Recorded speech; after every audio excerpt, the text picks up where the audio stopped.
అందరికీ నమస్కారం. నేను Swaroopa Potlapalli. Welcome to I dream. సమాజంలో ఎంతో వివక్షకు, చిన్న చూపుకు గురవుతున్న కమ్యూనిటీ ట్రాన్స్జెండర్స్. వాళ్ళు కూడా మనుషులేనని, మనలో ఒకళ్ళు అనే ఆలోచనే ఉండదు చాలా మందికి. ట్రాన్స్జెండర్స్ ఎన్నో మోసాలకు గురవుతూ ఉంటారు. వారి మీద దాడులు జరుగుతూ ఉంటాయి, హత్యలకు గురవుతూ ఉంటారు. అలాంటి వారికి నేనున్నానంటూ భరోసానిస్తున్నారు సీనియర్ అడ్వకేట్ డాక్టర్ లక్ష్మీ కట్టా గారు.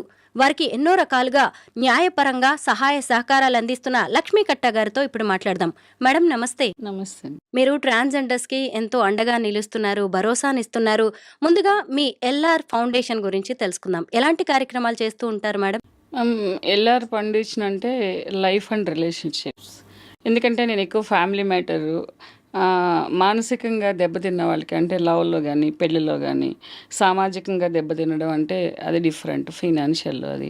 సో ఇలాంటి వాళ్ళకి ఎవరైనా నా దగ్గరికి వస్తే కనుక నేను వాళ్ళకి ఏ రకంగా అయినా ఫినాన్షియల్గా హెల్ప్ చేయడం కానీ, షెల్టర్ ప్రొవైడ్ చేయడము, లీగల్గా కేసెస్ ఫ్రీగా చేయడము, అట్లా విక్టిమ్స్ వాళ్ళని షెల్టర్ హోమ్స్ పెట్టడము, పిల్లలు ఉంటే కనుక వాళ్ళని కొంచెం ప్రాస్టిట్యూషన్లో ఉన్న వాళ్ళు పిల్లల్ని నెగ్లెక్ట్ చేయడము, వదిలేసి వెళ్ళిపోవడం, అలాంటి పిల్లలను కూడా నేను గార్డెన్గా ఉండేసేసి చైల్డ్ వెల్ఫేర్ కమిటీకి అప్ చెప్పడం, లేకపోతే అక్కడి నుంచి పిల్లల్ని స్కూల్స్లో జాయిన్ చేయడం, మదర్ ఉంటే మదర్ ఐడెంటిటీ కార్డ్ పెట్టి, ఆధార్ కార్డ్ పెట్టి, ఇలాగ కొన్ని సేవా కార్యక్రమాలు అంటే నా వంతు నేను చేయటం అవుతుంటుంది. ట్రాన్స్జెండర్స్కి కూడా మీరు లీగల్గా ఎంతో హెల్ప్ చేస్తూ ఉంటారు.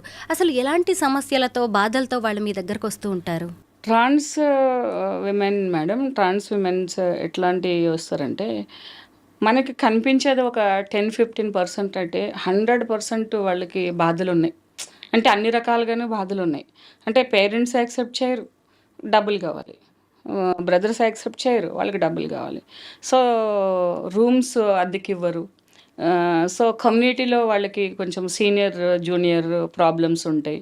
సో ఎవరైనా కానీ ఎంత కమ్యూనిటీలో ఉన్న, ఫ్యామిలీలో ఉన్న, పర్సనల్గా అంటే ఒక అబ్బాయిని ఇష్టపడడం, అబ్బాయితో ట్రావెల్ చేయడం, లేకపోతే అబ్బాయికి డబ్బంతా పెట్టడం, వాళ్ళు సడన్గా వదిలిపెట్టి వెళ్ళిపోవడం, వీళ్ళు ఎవరితోటైనా చెప్పుకోవాలంటే వీళ్ళు ఇంతే అని మాట్లాడడము, వాళ్ళని రకరకాల సంబోధనలతోటి పిలవడము, తర్వాత కొన్ని నైట్ టైమ్స్లో వాళ్ళు ఎక్కడైనా ట్రావెల్ చేస్తున్నప్పుడు, లేకపోతే బెగ్గింగ్ అంటే కూడా బాగోదు, కలెక్షన్కి వెళ్ళినప్పుడు వాళ్ళ మీద వాళ్ళని వేరే విధంగా ప్రేరేపించడం అని చేస్తూ ఉంటారు. అలా ఏంటంటే కొంతమంది అంటే 15 years నుంచి నాకు వీళ్ళతోటి అంటే ఇండివిజువల్గా, అంటే ఒక ఫ్రెండ్ నుంచి ఒక ఫ్రెండ్, ఒక గ్రూప్ నుంచి ఇంకొక గ్రూప్, అంటే నేను కమ్యూనిటీతో వర్క్ చేయను.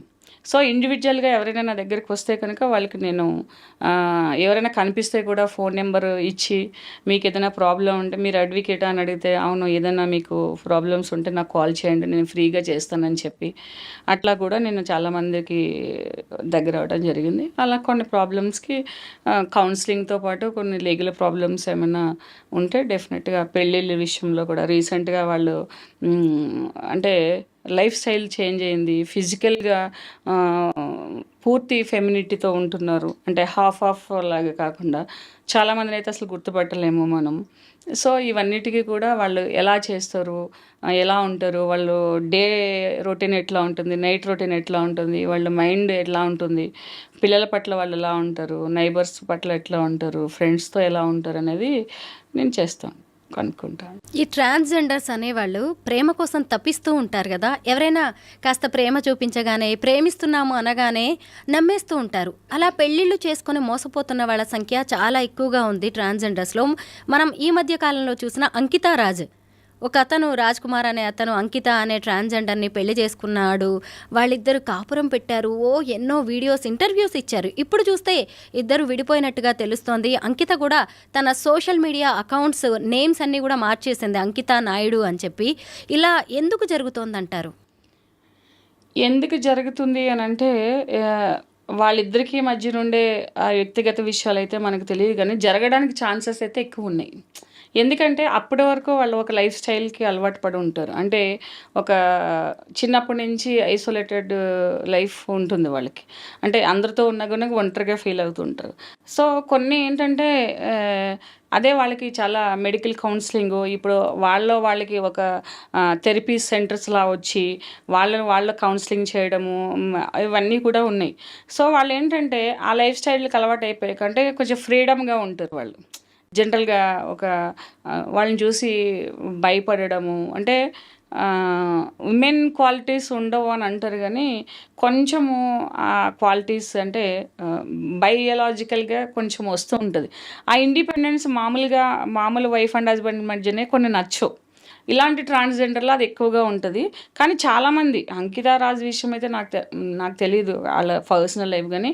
కానీ ఈమె ఎక్స్‌పోజ్ అయ్యింది. ఎక్స్‌పోజ్ అవ్వని ఫ్యామిలీస్‌లో అంటే ఈ రిలేషన్‌షిప్‌లో ఏంటంటే 90% వాడుకొని కొన్ని రోజులు వెళ్ళిపోదాం. ఇప్పుడు ఇంజినీరింగ్ స్టూడెంట్స్ ఉంటారు. లేకపోతే డిగ్రీ స్టూడెంట్స్ ఉంటారు.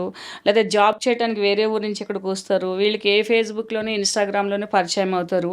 వాళ్ళని వీళ్ళు ఇది చేస్తారు. వీళ్ళేమో కొంచెం నాన్న, చిన్ని, కన్నా, బుజ్జి అనేటప్పటికి వీళ్ళు ఇదైపోతారు. సో, అది ఎవరికైనా చెప్పుకుంటే ఏమైతారంటే, మీ వాళ్ళు ఇట్లనే చేస్తారు. మీరంతా ఇంతే అని అంటారని చెప్పుకోలేరు. కానీ వాళ్ళు చాలా బాధపడతారు. ఎందుకంటే వీళ్ళు కష్టపడి పొద్దున్నుంచి అపరాత్రి ట్రైన్‌ల మీద, బస్ స్టాండ్‌లో అక్కడ, ఇక్కడ ఫంక్షన్స్‌కి కష్టపడి తెచ్చిన డబ్బులంతా వీళ్ళు ఎంజాయ్ చేస్తారు. సాయంకాలం అయ్యేటప్పటికి వాళ్ళ ఫుడ్‌కి, వాళ్ళ మందుకి, వాళ్ళ బట్టలకి, లేకపోతే వాళ్ళు లగ్జరీస్‌కి, వాళ్ళు ట్రిప్పులని ఇప్పుడు ఇవన్నిటికి వాళ్ళు ఎంజాయ్ చేస్తారు. వీళ్ళ దగ్గర ఉన్నదంతా వాళ్ళు తిని తాగి ఎంజాయ్ చేసి వెళ్ళిపోయినప్పుడు వీళ్ళు మానసికంగా, శారీరకంగా ప్లస్ ఫైనాన్షియల్‌గా, సామాజికంగా కూడా వాళ్ళు దెబ్బతింటారు. ఒకేసారి 4 వైపులని దెబ్బతినేటప్పటికి వాళ్ళు తట్టుకోలేకపోతారు. దానివల్ల కూడా కొంతమంది వైల్డ్‌గా బిహేవ్ చేయడము ఇవన్నీ గూడా ఉంటాయి. సో, ఎక్కువ శాతం అబ్బాయిలేంటంటే ఇంట్లో చేసుకున్న పెళ్ళే, ఫ్రెండ్స్ మధ్య చేసుకున్న పెళ్ళే ఈ పెళ్ళిళ్ళన్నీ చేసుకొని ఇప్పుడు వాళ్ళేం చేస్తున్నారంటే నీ పెళ్లి చెల్లదు, బయటికెళ్తే నీ పెళ్ళికి వాల్యూ లేదు, నువ్వు చచ్చిపోతానన్నావని చూడండి ట్రాన్స్‌జెండర్‌కి చాలామంది అమ్మాయిలకి ఈ చేతులన్నీ కట్లుంటాయి. చాలామందికి. మాక్సిమం ఏంటంటే వాళ్ళు పెయిన్ ఎవరితోనూ కూడా షేర్ చేసుకోలేరు ఎక్కువ. ఇప్పుడు పక్క ఫ్రెండ్‌తో చేసుకోవాలంటే ఆమె కూడా అలాంటి విక్టిమే. ఇద్దరు కలిసి ఏడ్చేవాళ్ళు గూడా ఉన్నారు. ముగ్గురు కలిసి ఏడ్చేవాళ్ళున్నారు. సో దట్ ఇలాంటివన్నీ ఏంటంటే ఎక్కువ కారణాలు ఉండడం వల్ల నేనేమంటే అది లీగల్ చేయాలి. ఒక పెళ్లి చేసుకుంటే కూడా అది లీగల్‌గా అవ్వాలి పెళ్లి. హిందూ సెరమనీ ప్రకారంగా అవ్వాలి. లేకపోతే క్రిస్టియన్ సెరమనీ ప్రకారంగా రైట్స్ ప్రకారంగా అవ్వాలి. అది రిజిస్ట్రేషన్ కూడా చేయాలని ఇప్పుడు నేను ప్రయత్నిస్తున్నాను. తొందరలో 1, 2 పెళ్ళిళ్ళు రిజిస్ట్రేషన్ కూడా అవుతుంది. ట్రాన్స్జెండర్స్ అనగానే ఎక్కువగా సెక్స్ వర్క్ ఎక్కువ మంది చేస్తూ ఉంటారు. అలాగే బెగ్గింగ్ చేస్తూ ఉంటారు. కలెక్షన్‌కి వెళ్తూ ఉంటారు. ఇలాంటి వాళ్ళని చూసే పెద్దగా సమాజం వాళ్ళని యాక్సెప్ట్ చేయలేకపోతుంది. ఇలాంటి వాళ్ళకి మీరు ఏదైనా కౌన్సిలింగ్ ఇస్తూ ఉంటారా? ఇప్పుడు లాస్ట్ 15 ఇయర్స్ నుంచి నాకు ఈ ట్రాన్స్‌జెండర్‌లో కొంచెంగా ట్రావెలింగ్ ఉంది ఎందుకంటే అప్పట్లో ఉన్న వాళ్ళకి, ఇప్పట్లో ఉన్న వాళ్ళకి చాలా చేంజెస్ ఉన్నాయి. ఇప్పుడంతా అప్పుడు సమాజానికి భయపడేవాళ్ళు, బయటికెళ్ళడానికి భయపడేవాళ్ళు. ఇంకా కాన్వర్ట్ సిట్యుయేషన్స్‌లో ఒక అబ్బాయిగా పుట్టిన వాళ్ళు 2, 3 పిల్లలు పుట్టిన తర్వాత కూడా వాళ్ళు బ్రతికుండలేక వాళ్ళు ఒక మెన్ అయ్యుండి ఫీమేల్ ఫీలింగ్స్ ఉండి వాళ్ళిద్దరూ కలిసి ఒకే బాడీలో ట్రావెల్ చేయలేక వాళ్ళు చాలా చెప్పకుండా ఇంట్లోంచి పారిపోయి వచ్చి వదిలేసి వచ్చేసేసి కూడా ఉండి దూరం నుంచి వెళ్ళి ఒక 10 కిలోమీటర్ల దూరంలో ఉండి వాళ్ళ పిల్లలకు ఫోన్ చేసి వాళ్ళ వైఫ్కి ఫోన్ చేసి డబ్బులు ఇచ్చి వచ్చేవాళ్ళు కూడా నేను చూశాను. వాళ్ళు నా పిల్లలని చెప్పి ఒక ట్రాన్స్ మెన్‌గా మారిపోయిన వాళ్ళు ముందు అబ్బాయిగా ఉన్నప్పుడు జరిగిన సంఘటనలు తలుచుకుని ఏడ్చుకుని ఇలా చేస్తాం మేడం అని చెప్పినోళ్ళు కూడా ఉన్నారు. కానీ ఇప్పుడు అలా లేదు.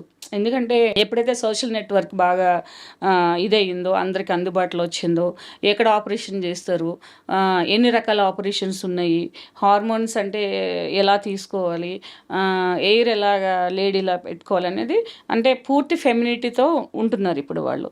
సో వాళ్ళకేంటంటే రెస్పెక్ట్ కూడా వస్తుంది. అంటే చూసి దగ్గరగుండి బాగా అబ్జర్వ్ చేస్తేనే గానీ వీళ్ళు ట్రాన్స్ విమెన్ అని తెలియదు. అప్పుడు ఏం చేశారంటే ట్రాన్స్ విమెన్‌కి కూడా ఆధార్ కార్డ్‌లో, పాన్ కార్డ్‌లో తల్లిదండ్రుల పేరు పెట్టేది ఉండేది. ఇప్పుడు ట్రాన్స్ విమెన్‌కి కూడా ఇప్పుడు ఏ పేరుందో అదే ఆధార్ కార్డ్‌తో వాళ్ళకి అన్ని ఐడెంటిటీ కార్డ్స్ అన్నీ కూడా ఆధార్ కార్డ్ కూడా వస్తుంది. కాబట్టి ఇప్పుడు అందరూ కూడా మారుతున్నారు. ఇంకా మారాలి. వాళ్ళు కౌన్సిలింగ్ తీసుకుంటున్నారు. ఇప్పుడు కమ్యూనిటీ ప్రకారంగా కాకుండా అప్పుడేంటంటే కమ్యూనిటీ లేకపోతే వాళ్ళకి సపోర్ట్ లేదు కాబట్టి వాళ్ళ కమ్యూనిటీని కాదని ఎక్కడికి వెళ్ళేవారు కాదు. ఇప్పుడు కమ్యూనిటీని వదిలి బయటకొచ్చి ఇండివిజువల్‌గా చాలా జాబ్స్ చేయడము, బిజినెస్ చేయడము, తర్వాత ఈ ఫ్యాషన్ ఫీల్డ్‌లోకొచ్చి వాళ్ళు అంతా మంచి ఆపరేషన్స్ లాక్స్ ఆఫ్ రూపీస్ పెట్టి ఆపరేషన్ చేయించుకోవడము. పూర్తి ఈ జాస్ దగ్గర నుంచి మొత్తం అంతా కూడా ఒక ఫెమినిటీ, ఒక విమెన్‌లాగా రావడం. ఢిల్లీ వెళ్ళేసేసి వాళ్ళంతా సర్జరీస్ చేయించుకుని అమ్మాయిల్లా ఉంటున్నారు కాబట్టి పబ్లిక్ కూడా వాళ్ళని అంటే అలా చూడట్లేదు. లేడీలానే మ్యాక్సిమం ట్రీట్ చేస్తున్నారు. కాబట్టి రాను ఏంటంటే వీళ్ళు ఇంకొక 10 ఇయర్స్‌లో అసలు తెలియకుండానే చేంజ్ చేసుకుంటారు అందరూ. ఎవరికైతే ఫీలింగ్స్ ఉన్నాయో వాళ్ళెళ్ళి తెలియకుండానే చేసుకుంటారు. పేరెంట్స్ కూడా యాక్సెప్ట్ చేస్తారు. ఇవంటే అన్నీ చూస్తున్నారు కాబట్టి. పెళ్ళంటే నూరేళ్ల పంట. ఆడ, మగ పెళ్లి చేసుకుంటారు. కానీ ఇలాగా ట్రాన్స్‌జెండర్స్‌ని పెళ్లి చేసుకోవడం, వాళ్ళు లైఫ్ లాంగ్ కలిసి నడవడం అనేది కొంత అసాధ్యంలాగే అనిపిస్తూ ఉంటుంది. మీరు కూడా చాలామందికి ట్రాన్స్‌జెండర్స్‌కి పెళ్ళిళ్ళు చేస్తున్నారు. అలా విడిపోయిన వాళ్ళు కానీ చాలా కాలంగా కలిసి ఉంటున్న వాళ్ళు ఎవరైనా ఉన్నారా మీ లిస్ట్‌లో? ఉన్నారు మేడం. ఇప్పుడు వాళ్ళు కూడా డేటింగ్‌లో ఉండే పెళ్ళిళ్ళు చేసుకుంటున్నారు. సో, రీసెంట్‌గా నాకు చాలా హ్యాపీ అనిపించింది ఏంటంటే చదువుకున్న వాళ్ళు ఇద్దరు వచ్చాయి కాంప్లికేషన్స్. మంచిగా పెళ్లి చేసుకున్నారు. నేను అడిగాను అప్పుడు లీగల్ ప్రాబ్లం వచ్చినప్పుడు నేనే డీల్ చేసినప్పుడు అడిగాను, నీకేంటి ప్రాబ్లం, ఎందుకు నువ్వు ఆమెతో ఉన్నావు, అసలు ఏంటి. నేను అమ్మాయిని కూడా అడిగా, ఎందుకు ఏమైనా డిఫరెన్సెస్ ఉంటుందంటే వాళ్ళు చెప్పింది ఒకటే, యూట్రస్ ఒక్కటే ఉండదు. ఈ జనరేషన్లో ఇప్పుడు డాక్టర్స్ ఫుల్ ఫెమినిటీ అంటే ఏంటంటే అంటే బయాలజికల్గా మనం ఎలా పుడతామో అలాగే ఉంటుంది మొత్తం అన్నీ కూడా. లెగ్స్లో థైస్లో ఫ్లష్ తీసి వాళ్ళ ఆర్గాన్స్ అన్నీ కూడా చేసి అంత హై టెక్నాలజీ వచ్చేసింది. సో ఎక్కడ కూడా వాళ్ళకి ఫీలింగ్ ఉండొచ్చేమో కానీ ఎక్కడ కూడా నేను దగ్గర నుంచి వాళ్ళతో ట్రావెల్ చేస్తాను, వాళ్ళు ఎప్పుడైనా దూరం నుంచి వచ్చినప్పుడు మా అనేసి పట్టుకుంటారు. అంటే వాళ్ళ కాళ్ళు నేను మొక్కుతాను. ఎందుకంటే వాళ్ళంత సిన్సియర్గా ఉంటారు నా దగ్గర ఉన్న వాళ్ళే జనరల్గా. అంటే ట్రాన్స్ విమెన్ అంటే సెక్స్ వర్క్ చేస్తారు, తాగుతారు, రాత్రిలోకి ఇలా ఉంటారు, గుట్కాలు నవ్వులుతారు, కొన్ని ఉంటాయి. కానీ ఎంత డీసెంట్గా చాలా చదువుకున్న అమ్మాయిలాగా నాకైతే ఎప్పుడు అంటే వాళ్ళు అంటేనే కానీ మేము ట్రాన్స్ అయినప్పటికీ కూడా మీరు మమ్మల్ని ఇంత బాగా యాక్సెప్ట్ చేస్తున్నారు. మా ఇంట్లోకి వస్తే నేను వాళ్ళకి భోజనం పెడతాను. పాత రోజుల్లో వాళ్ళు ఇళ్ళల్లో భోజనం చేసేవారు కాదు. వాళ్ళకి కొన్ని మురిగి మాత పూజ అని ఒకటి చేస్తారు వాళ్ళు. సో దాని ప్రకారంగా వాళ్ళకి కొన్ని నియమాలు ఉండేవి. అంటే ఈ మెనిస్ట్రల్ పీరియడ్స్ వచ్చే వాళ్ళు బట్టలు కట్టుకోకూడదు. వాళ్ళు ఎవరైనా పాత బట్టలు ఇస్తే కట్టుకోరు జనరల్గా. అప్పట్లో ఇవన్నీ అట్లా ఉండేవి. సో ఇప్పుడు అలా ఏం లేదు. నేను ఫస్ట్ డే మా ఇంటికి వచ్చినప్పుడు లంచ్ టైం కదా భోజనం చేస్తారంటే చేస్తాం మేడం, ఎందుకంటే అమ్మాయి వీళ్ళకి అవి తెలియదు. అంటే 15-20 ఇయర్స్ బ్యాక్ ట్రాన్స్ విమెన్ వాళ్ళ పద్ధతులు, వాళ్ళ నియమాలు ఎలా ఉన్నాయో కూడా ఇప్పుడు అమ్మాయిలకి తెలియదు. అంటే అంత అడ్వాన్స్డ్గా వీళ్ళు ఉంటున్నారు. ట్రాన్స్ మెన్ చాలా తక్కువగా కనిపిస్తున్నారు. అంటే అమ్మాయిలుగా ఉండి అబ్బాయిలుగా ఎవరైనా మారుతున్నారా? అలాంటి వాళ్ళు ఎవరైనా మీ దగ్గరకు వస్తున్నారా? ఇప్పుడు ప్రజెంట్ ఒక అమ్మాయి ఉన్నది, షీఈ్ వర్కింగ్. అంటే ఒక ఫిజియోథెరపిస్ట్ దగ్గర వర్క్ చేస్తుంది ఆమె. సో నేను ఆమె చూస్తే నేను ట్రాన్స్ ఉమెన్ అనుకున్నాను. వాయిస్ ఒకటే మేల్లా ఉంటుంది. అమ్మాయి చూస్తే కొంచెం మేల్ లుక్ ఎక్కువ ఉంది. నేను ఆమె ఎప్పుడు ఈమె ట్రాన్స్ అంటే ఫీమేల్గా ఆమె సర్జరీస్కి వెళ్తుందేమో అనుకున్నా. సర్ప్రైజ్ ఏంటంటే మొన్న నాతోటి మీతో మాట్లాడాలి కొంచెం పర్సనల్గాను. అంటే ఏంటి చెప్పు అని అంటే ఈ అమ్మాయి ఏదో మాట్లాడుతుందంట. అంటే చెప్పు అని అంటే యాక్చువల్గా ఆమె పుట్టడం అమ్మాయిగా పుట్టింది. ఆమె మెచ్యూర్ కూడా అయింది ఒకసారి, కానీ కొంచెం అంత ఇది కాలేదు. కానీ ఇప్పుడు she want to be men అనమాట. ఆమె ఎలా చేయించుకోవాలి ఏంటి మేడం దగ్గరికి ట్రాన్స్జెండర్స్ వస్తారు కదా, ఆఫీస్కి వస్తే తెలిసింది. అప్పుడు వాళ్ళు ఉంటే ట్రాన్స్ విమెన్ ఉంటే అప్పుడు అడిగితే నేను వాళ్ళ నెంబర్ వాళ్ళకి ఇచ్చి నీకు ఏదన్నా కావాలంటే వాళ్ళు సపోర్ట్ చేస్తారు, ఎక్కడ డాక్టర్స్ ఉంటారో అని చెప్పాను. అలాంటి వాళ్ళు కూడా ఉన్నారు. అంటే అమ్మాయిగా పుట్టి మెచ్యూర్ అయ్యి డేట్స్ వచ్చి తర్వాత వాళ్ళలో హార్మోన్స్ అనేవి మెన్ టెస్టోస్టెరాన్ హార్మోన్స్ రావడం వల్ల వాళ్ళ అమ్మాయిలుగా ఉంటూ కూడా అమ్మాయిల్ని ఇష్టపడి అబ్బాయిగా మారాలనేసి అనుకుంటున్నారు. వాళ్ళు కూడా ఇప్పుడు సొసైటీలో ఎక్కువ అవుతున్నారు. మరి రీజన్ ఏంటనేది మనకు తెలియదు.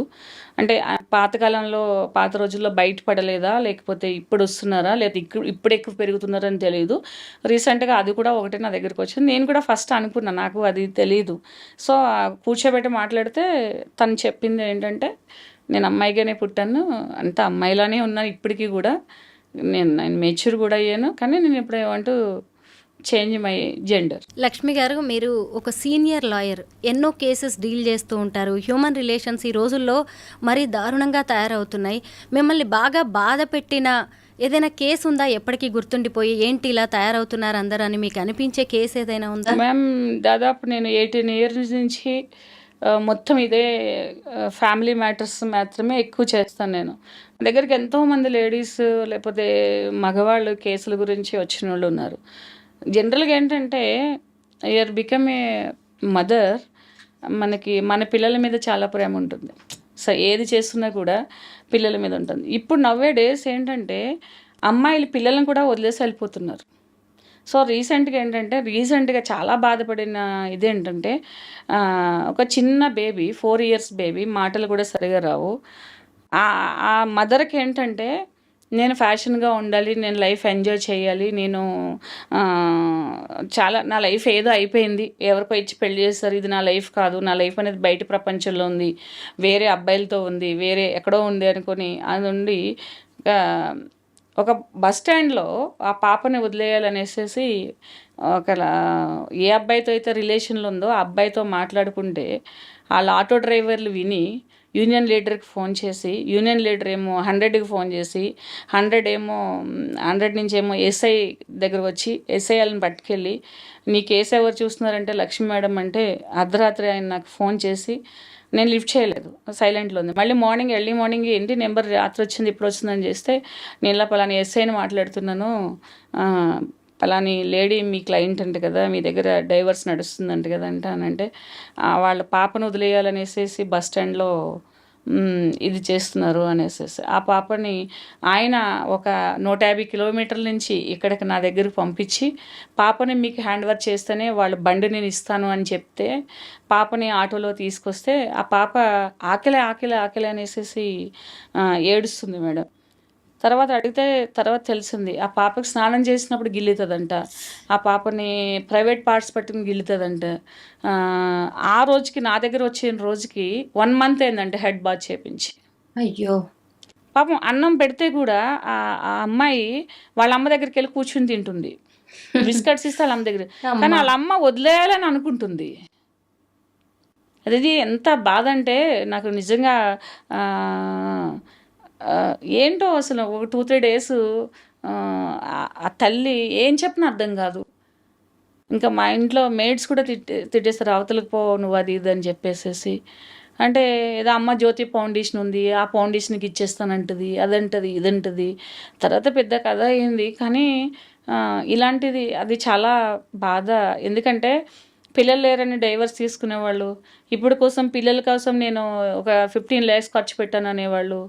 ఎందుకంటే నా ఫ్యామిలీ డాక్టర్ రిలేటెడ్ కజిన్స్, నా బ్రదరు, నా సిస్టర్-ఇన్-లా అందరూ మ్యాక్సిమం డాక్టర్స్ ఎక్కువ ఉన్నారు. సో వాళ్ళు ఐవీఎఫ్ చేయించుకునే వాళ్ళు ఎలా ఉంటారు, సరోగసీ చేయించుకునే వాళ్ళు ఎలా ఉంటారు, ఈ హైదరాబాద్లో ఈ ఐవీఎఫ్ చేసే డాక్టర్స్, సరోగసీ చేసేవాళ్ళు ఎట్లా ఉంటారు, కొంచెం నాకు నాలెడ్జ్ ఉంది. సో అంతలా పిల్లల్ని కంటుంటే, ఇంత చిన్న బేబీ అసలు బంగారంలా మెరుస్తుంది, దానికి తెలియక అమ్మ దగ్గరికి వెళ్తుంది, వదిలేయడం ఛాన్స్ లేకపోతే చంపేయడానికైనా ఉంటారు కదా అని చాలా బాధ అనిపించింది మేడం. ఆ విషయంలో మా ఇంట్లో వాళ్ళు, అంటే నాతో ఉండే మేడ్స్, జూనియర్స్ కూడా ఏడ్చారు. ఇలాంటి సంఘటనలు ఎక్కువ జరుగుతున్నాయి ఇప్పుడు. ఇది నాకు తెలిసిన సంఘటన. ఇంకొక ఆమె కూడా ఎంటెక్ చదివింది, నాకు పిల్లలు వద్దు మేడం ఇచ్చేసుకోమని అంటుంది. ఇంకొక లేడీ ఉన్నది. వాళ్ళ రిలేటివ్‌తో కలిసి ఎక్కడో జూబ్లీ హిల్స్‌లో, బంజారా హిల్స్‌లో కలిసి ఉంటది. లేడీతోనే కలిసి ఉంటది. ఒక ఒక మెంటల్లీ రిటైర్డ్ బేబీని హస్బెండ్‌కి ఇచ్చేసింది. హస్బెండ్ చూసుకోలేక మళ్ళీ వాళ్ళ అమ్మమ్మ దగ్గరికి ఇలాంటి సంఘటనలు చాలా ఉంటాయి మ్యామ్. ఎందుకనంటే చాలామంది అంటుంటారు అసలు ఇది క్యారీ చేస్తే మనకు కూడా మానసికంగా డిప్రెస్ అయిపోతామని గాని.